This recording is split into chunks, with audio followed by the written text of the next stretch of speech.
Hi guys, it's Rob from Go Performance here. Those of you who don't know me, I'm a strength and conditioning coach at Go Performance. I work with various athletes such as endurance athletes, middle distance runners, triathletes, as well as team sport athletes like American football and netball and rugby.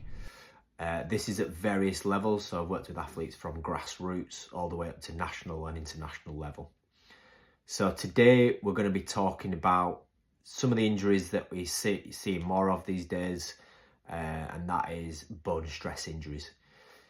So bones are actually the most resilient tissue within the human body, but unfortunately we still get injuries in these tissues, and these are usually due to overuse of these tissues. So bone stress injuries, or BSIs for short, are usually linked to overuse. BSIs occur when there's an imbalance between bone damage, so the mechanical loading that you're imposing on the bones from things like running, and then the actual bone remodeling, where there is new bone formed.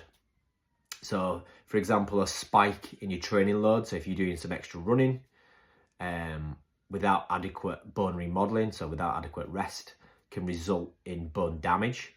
If this continues, it can progress onto what's called a stress reaction.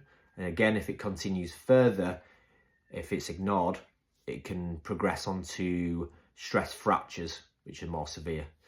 And this really highlights the importance of recovery between your sessions. You need to allow those tissues to recover and heal, and rebuild so they're ready to go again. There are actually studies suggesting that BSIs account for up to 20% of all sport-related injuries. These injuries are particularly common in female athletes and endurance runners due to the high repetitive nature of the sport. And BSIs are on a continuum of severity. So there's 3 stages of your BSI. So you've got your bone strain, where there may be evidence of some kind of damage or stress to the bone, but no real symptoms. You've got your stress reaction, which is visible on MRIs, and maybe bone edema, which is a fluid buildup within the bone marrow.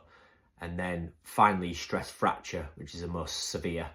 And the difference between a stress fracture and a stress reaction or stress response is the degree of damage done to the bone.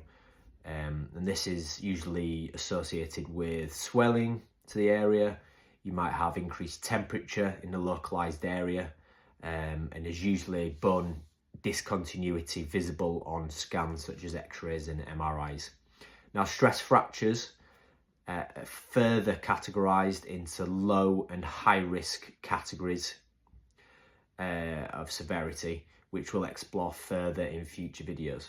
So that's just kind of a basic introduction of bone stress injuries and what they are. In future videos, we're going to explore more in depth what bone stress fractures entail and how to overcome those so you can get back to training as soon as possible.